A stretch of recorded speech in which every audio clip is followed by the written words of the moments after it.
일부 예배 때는 여호수아서 4장 1절로 24절의 말씀을 함께 나누었습니다. 잠시 요약을 하면 12 돌들이 이스라엘 자손에게 영원한 기념이 된다는 것이었습니다. 이스라엘 백성들이 요단강을 건널 때 제사장의 능력으로 건넌 것이 아니라는 것이죠. 제사장이 어깨에 메었던 언약궤가 무슨 일을 하였는지 12돌을 세워놓고 영원히 대대로 기억하게 하고 기념이 되어야 한다고 말씀을 드렸습니다. 여호수아서 4장 7절에 보면 그들에게 이르기를 요단물이 여호와의 언약궤 앞에서 끊어졌나니 곧 언약궤가 요단을 건널 때에 요단물이 끊어졌으므로 이 돌들이 이스라엘 자손에게 영원히 기념이 되리라 하니라. 자세히 보시면 제사장의 이야기가 나오지 않습니다. 요단물이 여호와의 언약궤 앞에서 끊어졌다라고 말씀하고 있지요. 이것을 2번이나 언급하면서 강조하고 있습니다. 바로 언약궤가 요단의 강물을 막았다는 것입니다. 죽음을 의미하는 요단강을 넘어갈 수 있었던 이유는 바로 언약궤가 갖고 있는 실제 능력이었다는 겁니다. 언약궤 위에 속죄소, 즉 시은자가 있는데 어린 양의 피가 뿌려져서 그곳에서 대제사장에게 은혜가 임하고 죽은 영혼을 살린다고 했습니다. 또 대제사장뿐만 아니라 모세도 그곳에서 하나님과 함께 대화하고 또 마땅히 죽어야 할 영혼이 하나님께 큰 은혜를 입어서 여호와의 절기인 유월절을 지키게 되었고, 또 4장에 있는 것을 마무리하면 그 요단강을 마른 땅으로 건너가게 되었다는 것이 4장의 내용이었습니다.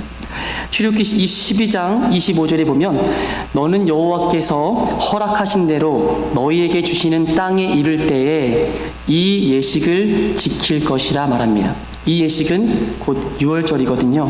하나님께서 허락하신 그 땅이 어디입니까? 바로 가나안입니다. 가나안 땅에 이를 때 하는 예식이 바로 유월절이죠. 그러니까 출애굽 전에 유월절을 지키고 출애굽하였습니다. 그 유월절은 언제 다시 지킬 수 있다는 겁니까? 바로 40년 광야를 지나서 요단강 동편 요단강을 지나서 가나안 땅에 입성했을 때 그때 지킬 수 있다는 것인데 오늘 그 내용이 나오고 있습니다. 대대로 영원히 기념이 되어야 할 그 12돌은 바로 언약궤 위에 뿌려진 예수 그리스도, 즉 유월절의 어린 양의 피라고 말씀드렸고요. 십자가로 아들의 피만 보시기에 죄인이 살아나는 것을 볼 수가 있습니다.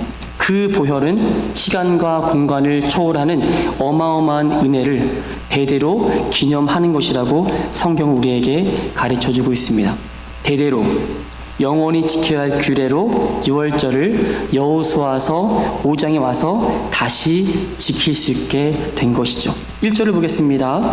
1절 보시면 요단 서쪽의 아모리 사람의 모든 왕들과 해변의 가나안 사람의 모든 왕들이 여호와께서 요단물을 이스라엘 자손들 앞에서 말리시고 우리를 건너게 하셨음을 듣고 마음이 녹았고 이스라엘 자손들 때문에 정신을 잃었더라고 말합니다.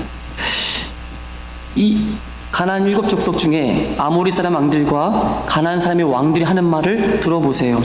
여호와 하나님께서 요단강 물을 말리셨답니다. 그리고 이스라엘 백성들을 구원하셨다고 저들의 입으로 말합니다. 저들이 마음이 녹고 정신이 잃었다는 거예요.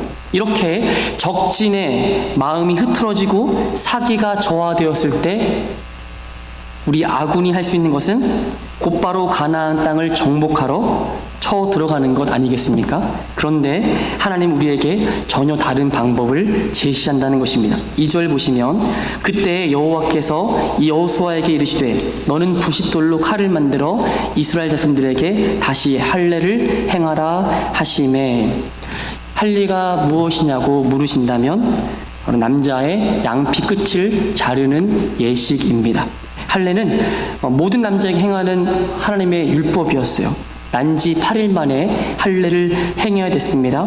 구약시대의 성례는 바로 할례와 유월절이라면 신약시대의 성례는 바로 세례와 성찬입니다. 다시 말하면 할례는 신약시대의 세례와 같고 유월절은 성찬과 같다는 것이죠. 한마디로 할례를 통해서 하나님의 언약에 참여하고 하나님의 백성이 되는 예식을 치른다는 것입니다. 언약궤로 인해서 요단강을 건너온 이스라엘 백성들이 하나님의 백성이 아니라는 것인가요? 그렇지 않죠. 다만 여호와의 절기 유월절을 지키기 위해서 할례가 선행되어야 한다고 성경은 가르쳐주고 있습니다. 보세요. 진짜 전쟁에 나가 싸워야 할 남자들이 할례를 받으면 어떤 일이 벌어질까요? 그냥 그 자리에 다 누워야 됩니다. 지금처럼 수술도구가 좋은 것도 아니었습니다. 성경은 뭐라 말합니까? 부싯돌입니다. 혹시 부싯돌 보셨습니까? 그냥 돌이에요. 돌. 이렇게 불을 켜는 돌. 이런 거를 갈아서 칼을 만들었으니 얼마나 잘 안 들었을까 싶습니다. 근데 그걸 가지고 하나님은 할례를 행하라고 말씀하십니다. 이렇게 명령하신 이유가 4절과 5절입니다. 여호수아가 할례를 시행한 까닭은 이유죠. 이것이니 애굽에서 나온 모든 백성 중 남자 곧 모든 군사는 애굽에서 나온 후 광야길에서 죽었는데 그 나온 백성은 다 할례를 받았으나 다만 애굽에서 나온 후 광야길에서 난 자는 할례를 받지 못하였다라고 가르쳐줍니다. 다시 한번요. 애굽에서 나왔는데 광야에서 난 자들이에요. 40년 동안 광야에서 태어난 사람들, 광야 길에서는 할례를 받지 못했다고 말합니다. 그래서 그들을 할례 없는 사람이라고 말하는 것이에요. 그런데 7절 보시면 그들의 들을 잊게 하신 이 자손에게라는 말씀을 보시면 길에서는 그들에게 할례를 행하지 못하였으므로 할례 없는 자가 되었습니다. 대대로 영원한 기념이 되어야 할 그 12돌이 바로 언약궤를 생각나게 하고 그 후에 뿌린 그 어린 양의 피를 기억해야 한다는 것을 계속 가르쳐왔기 때문에 이스라엘 백성들은 유월절 전에 할례 의식하는 것을 당연히 여겼을 것입니다. 그리고 대를 잇게 하신 그 하나님은 그 은혜로 말미암아 이스라엘 백성들이 가나안의 7 족속을 쫓아내는 것이 먼저가 아니라는 것을 주님은 몸소 할례를 통해서 체득하게 하십니다. 할례는 바로 세례를 의미한다고 말씀드렸어요. 세례는 그리스도와 함께 죽음을 의미합니다. 로마서 6장 3절 4절 보면 무릇 그리스도 예수 합하여 세례를 받은 우리는 그의 죽으심과 합하여 세례를 받은 줄을 알지 못하느냐. 그러므로 우리가 그의 죽으심과 합하여 세례를 받음으로 그와 함께 장사되었나니. 지금 이스라엘 백성들 중 남자들은 그 가나안 그 길갈에 모두 누워 있습니다. 부싯돌로 만든 칼로 할례를 행하고 낫기를 기다리고 있다는 거예요. 유월절 어린 양의 피로 깨끗이 씻음 받은 하나님의 언약의 백성인 것을 할례를 통해서 알게 하시는 첫걸음입니다. 죄에 대하여 죽고 의에 대하여 산 자로 여기는 그 놀라운 할례 의식을 통해서 하나님의 언약의 백성으로 거듭나게 되는 것이죠. 9절 보십시오. 여호와께서 여호수아에게 이르시되 내가 오늘 애굽의 수치를 너희에게서 떠나가게 하셨다 하셨으므로 그곳 이름을 오늘까지 길갈이라 하느니라. 길갈에 12돌을 놓고 기념했던 것을 기억해 보십시오. 4장의 내용이지요. 요단강을 건넌 이스라엘 백성들은 길갈에서 언약궤로 인해서 요단강의 물이 끊어졌고 홍해는 양쪽에 벽이 세워졌는데 요단강은 흐르는 물이니까 흐르는 물 가운데 이쪽에 물을 막으시고 벽처럼 세워진 것을 보고 마른 땅을 건너가게 하신 것이에요. 이곳에서 모든 사람이 남자가 할례를 받음으로 유월절 어린 양의 피로 죽음에서 생명으로 옮겨진 것을 몸소 체득하게 된 것입니다. 예수님이 세례 요한에게 세례를 받으신 장소가 어딘지 기억하십니까? 바로 요단강입니다. 마가복음 1장에 보면 요단강에서 세례를 받으세요. 세례를 받으러 나온 사람들은 아무래도 요단강 하면은 이 여호수아서에 써 있는 영원한 규례를 기억할 것입니다. 세례는 몰래 누가 받는 것이죠? 죄인임을 인정하는 사람이 받는 것입니다. 그런데 예수님은 죄가 없으십니다. 그런데 죄가 없으신데도 불구하고 세례 요한을 통해서 세례를 받으셨어요. 이것은 예수님이 갈보리 그 언덕에서 유월절에 예수님께서 십자가에서 죽으심을 의미하고 또 그 휘장이 위에서부터 아래로 갈라져 찢어져 가는 것을 이미 상징하는 그림입니다.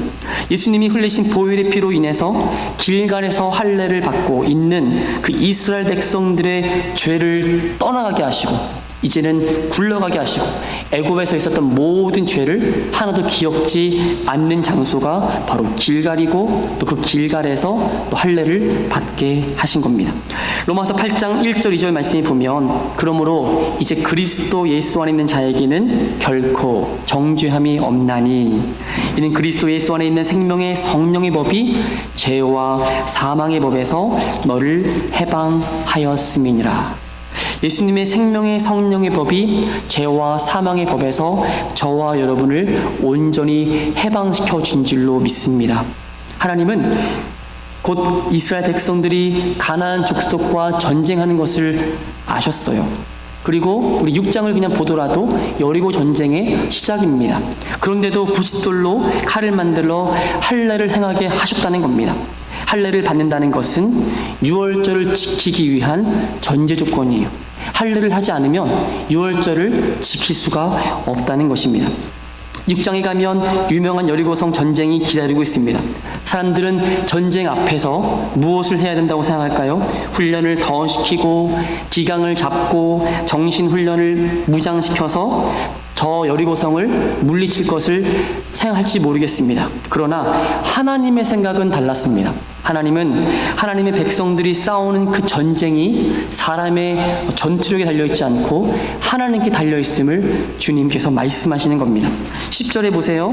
6월절을 지킨 날짜가 정확히 나옵니다. 10절을 보시면 5장 10절입니다. 우리 함께 한번 읽어볼까요? 시작. 또 이스라엘 자손들이 길갈에 진쳤고 그달 14일 저녁에는 여리고 평지에서 유월절을 지켰으며 유월절을 지키는 날짜는 항상 똑같습니다. 성경을 보시면 늘 정월 아니면 첫째 달 14일이거든요. 그날은 정확하게 주님이 기억하라 하셨어요. 왜 그럴까요? 예수님이 돌아가신 날이 그 유월절 어린 양이시기 때문에 그날을 꼭 지켰습니다. 여호수아서 4장 19절에 보면 첫째 달 10일에 백성이 요단에서 올라와 여리고 동쪽 경계 길갈에 진침해. 그러니까 언제 요단강을 건넌 겁니까? 첫째 달 10일이에요. 그리고 유월절을 언제 지키게 됩니까? 14일입니다. 그러니까 요단강을 건너오자마자 하나님은 백성들이 곧바로 할례를 하도록 지금 명령하신 겁니다. 유월절이 왜 그렇게 중요하단 말입니까? 유월절은 하나님께서 이스라엘에게 대대로 영원히 지켜야 할 규례라고 말씀하셨기 때문이에요. 특별히 요단강을 건너 그 가나안 땅에 들어온 이 시점이 중요하다는 것입니다. 출애굽하기 전에 유월절을 보내고 40년간 유월절이 없었어요. 그런데 가나안 땅에 들어오자마자 할례를 바로 시키시면서 유월절을 다시금 시작하게 하십니다. 유월절은 바로 그 어린 양을 잡아 그 피를 언약궤에 뿌려야 하는 시간입니다. 그 어린 양의 피가 언약궤에 뿌려질 때 하나님은 그 피로 인하여서 하나님의 사람들을 속죄하신다고 말씀하셨습니다. 예수님은 세상의 죄를 지고 가는 하나님의 어린 양이세요. 언제 돌아가셨을까요? 성경은 정확하게 유월절이라고 말합니다. 그래서 우리가 예수님을 뭐라고 말합니까? 세상 죄를 지고 가는 하나님의 어린 양, 그리고 유월절의 어린 양이라고도 말합니다. 마태복음 27장 45절에 보면 예수님이 돌아가신 그 시점을 말씀하는데요. 제6시로부터 온 땅에 어둠이 임하여 제9시까지 계속되더니, 이스라엘의 시간 개념을 한번 정리할 필요가 있습니다. 제6시는 우리 시간보다 6시간이 다르거든요. 우리는 언제가 오전입니까? 12시잖아요. 그죠? 12시 눈. 그리고 저녁을 6시간 지나면 이제 저녁 됐다고 하지요. 그렇죠? 이대 사람들은 보통 저녁 6시면 하루가 바뀌어요. 그래서 유대인들이 지키는 안식일은 토요일로 알고 있지만 금요일 저녁쯤에 시작하고 토요일 저녁쯤에 끝이 납니다. 그래서 안식일의 시작은 토요일 오전 0시가 아니고 금요일 바로 전날 저녁 6시로 되어 있습니다. 예수님이 돌아가신 시간은 제9시입니다. 6을 더하면 오후 3시죠. 그러니까 오후 6시가 하루가 지나가는 시간이라면 난 12시는 저들에게는 저녁이에요. 그리고 3시는 늦은 저녁이 되겠죠. 그러니까 예수님이 돌아가신 시간이 정확하게 유월절 전 그 준비일에 돌아가신 것이 확실히 맞습니다. 여리고 전쟁을 앞둔 이스라엘 백성들에게 할례를 명령하시고 유월절을 지키라고 하신 이유는 바로 여기에 있습니다. 할례를 받음으로 모두 자기 자신이 죽은 것이에요. 유월절 어린 양만 의지하게 하신다라는 것입니다. 요단강을 건너온 그 이스라엘 백성들의 실력으로 온 것이 아니잖아요. 하나님께서 모세에게 명령하신 것을 여호수아가 받아 들은 대로 순종하고 이스라엘이 마른 땅을 밟고 요단을 건너게 된 것입니다. 죽음을 상징하는 그 요단을 건널 때도 하나님의 은혜로 건넜다고 말합니다. 언약궤에 묻은 십자가의 피, 유월절의 어린 양의 피를 의지하니 요단물이 끊기고 한쪽으로 쌓이게 되고 제2세대인 그분들이 다 건너게 되었습니다. 그리고 길갈에서 할례를 받게 하심으로 애굽에서의 수치를 다 끊어버리고 죄에서 자유를 얻게 하신 다음에 하나님은 여호와의 절기, 대대로 영원히 지켜야 할 그 여호와의 절기를 지키게 하시는 것입니다. 어느 것 하나 이스라엘 백성들의 능력을 의지하라고 말씀하신 곳은 찾아볼 수 없습니다. 앞으로 일어날 여리고 전쟁도 마찬가지라는 거예요. 어린 양의 피만 의지하면 이긴다고 하시는 것입니다. 유월절을 지키면서 이제 땅의 수산물도 먹게 되었습니다. 그 땅의 수산물을 먹자 그 다음 날부터 만나가 그쳤습니다. 만나를 주셨던 이유가 있지요. 신명기 8장 3절에 보면 너를 낮추시며 너를 줄이게 하시며 또 너를 알지 못하면서 또 내 조상들도 알지 못하던 만나를 내게 먹으신 것은 사람이 떡으로만 사는 것이 아니요 여호와의 입에서 나오는 모든 말씀으로 사는 줄을 내가 알게 하려 하심이라. 출애굽기 16장 4절은 이렇게도 말씀합니다. 그때 여호와께서 모세에게 이르시되 보라 내가 너희를 위하여 하늘에서 양식을 비같이 내리리니 백성이 나가서 일용할 것을 거둘 것이라 이같이 하여 그들이 내 율법을 준행하나 아니하나 내가 시험하리라. 이제 그 만나가 그치고 약속의 땅 가나안 땅에서 나오는 소출을 먹으며 살게 되었습니다. 만나는 40년간 이스라엘 백성에게 육신의 양식으로 주셨는데 이는 신령한 양식인 바로 예수 그리스도를 의미합니다. 그들이 가나안 땅에서 유월절을 지킴으로 유월절 어린 양이 되시는 예수 그리스도를 생명의 양식으로 먹기 때문에 이제는 더 이상 만나를 먹지 않아도 된다는 것이에요. 그렇게 40년을 광야에서 훈련한 백성에게 이제 최고의 처방이 이거라는 겁니다. 그것은 바로 유월절 어린 양의 피, 아들의 피만 뿌리고 갈보리 언덕 예수 그리스도의 십자가만 의지하라는 것이에요. 이것이 바로 앞으로 가나안 땅 전쟁을 이기는 놀라운 능력이라고 말씀하는 겁니다. 유월절이 마치고 이스라엘 백성들이 여리고성에 가까이 갔을 때 한 사람이 칼을 빼들고 마주치게 되었습니다. 여호수아가 묻습니다. 너는 우리를 위하느냐 우리의 적들을 위하느냐. 자, 14절 보세요. 13절 14절입니다. 다시 읽겠습니다. 13절 14절 여호수아가 여리고에 가까이 이르렀을 때에 눈을 들어본즉 한 사람이 칼을 빼어 손에 들고 마주 서 있는지라.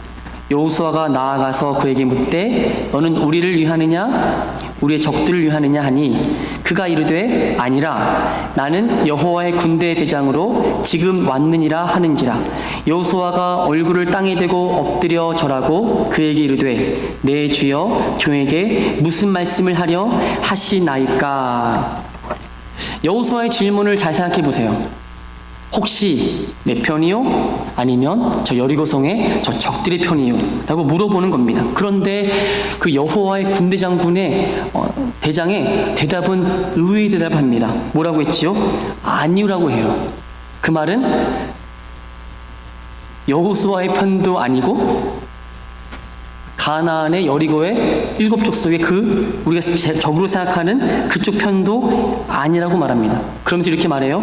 나는 여호와의 군대 대장으로 지금 왔다라고 하는 것입니다. 무슨 말씀인지 이해가 되세요?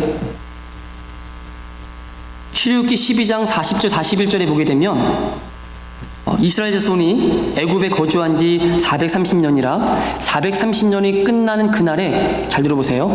여호와의 군대가 다 애굽 땅에서 나왔은즉 이렇게 설명하고 있어요.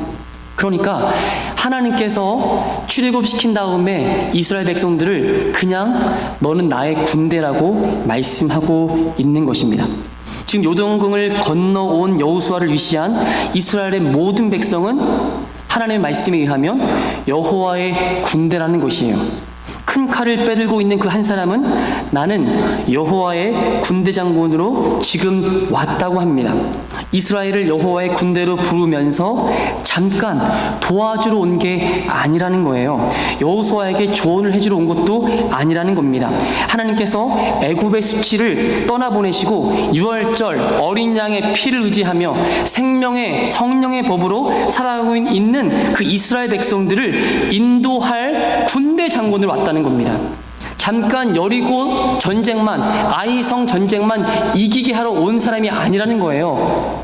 이스라엘, 즉 여호와의 군대에 처음부터 끝까지 인도할 군대 장관이라고 말합니다. 하나님은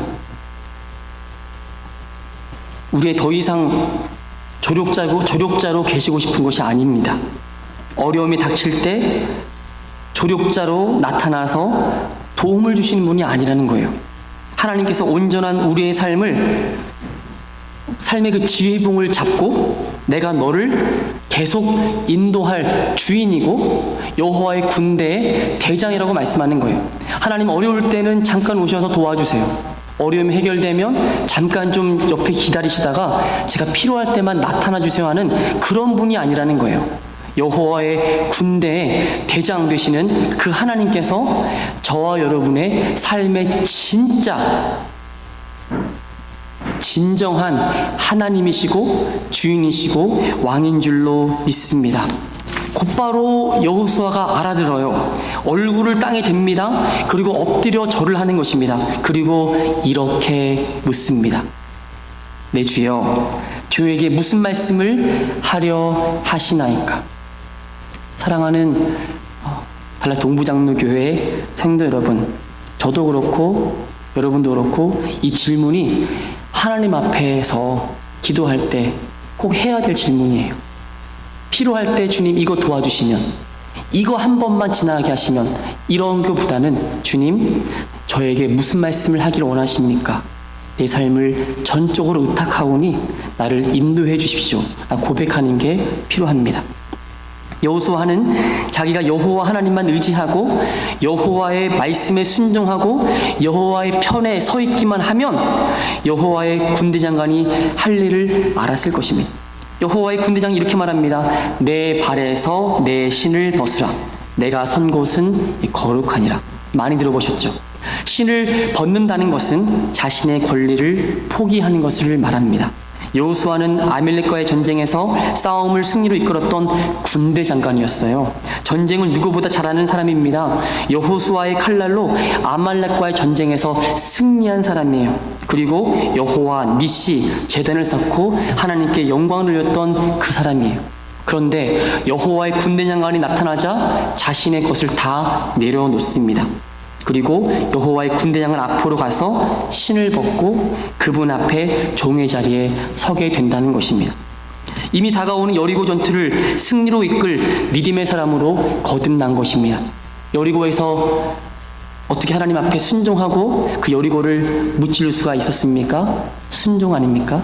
하나님 말씀하신 거에 순종으로 이긴 것입니다. 하나님은 이스라엘이 대대로 영원히 지켜야 할 규례를 12돌이 있던 그런 길갈에서 가르쳐 주셨습니다. 바로 유월절 어린 양의 피를 기억하는 것이었습니다. 12돌을 볼 때마다 모든 자손들은 다 유월절 어린 양의 피가 생각나야 됩니다. 유월절 어린 양의 피를 바르기 위해 할례라는 그 하나님의 언약의 백성으로 거듭나야 했습니다. 유월절 어린 양의 피로 전쟁에 승리할 수 있는 능력까지도 이제는 힘있게 된 것입니다. 그러므로 영원히 기념해야 할 규례는 유월절이요, 또 12돌이 세워져 있는 길갈과 언약궤를 메고 있던 제사장의 그 발 아래 있던 그것도 모두 유월절 어린 양의 피, 예수 그리스도의 보혈의 피만 의지하는 것으로 이해하시면 됩니다. 어린 양의 피로 언약궤의 속죄소를 뿌리자 우리는 이제 담대하게 하나님이 계신 그 성소에 나아갈 수가 있게 되었습니다. 이것만이 저와 여러분이 자자손손 대대로 가르쳐야 할 규례인 것입니다. 예수의 피밖에 없습니다. 오직 예수님의 보혈, 아들의 피, 십자가만 붙드는 저럼 되기를 간절히 축원드립니다. 기도하겠습니다. 하나님 아버지 감사합니다. 애굽의 수치를 우리에게서 떠나가게 하시고 또 생명의 성령의 법으로 우리 죄와 사망에서 건지신 주의 이름을 찬송합니다. 아버지 하나님, 늘 예수님의 보혈, 유월절 어린 양의 피를 의지하고 또한 그것을 항상 기억하고 나뿐만 아니라 내 남편, 내 아내, 내 가족 모두에게 그리고 그 다음 세대 이르기까지 계속적으로 대대로 영원히 지켜야 할 규례인 것을 알게 하여 주옵시고 오직 예수 그리스도의 피만 의지하고 승리할 수 있도록 인도하여 주시옵소서. 감사를 드렸고 예수님 이름으로 기도드리옵나이다. 아멘.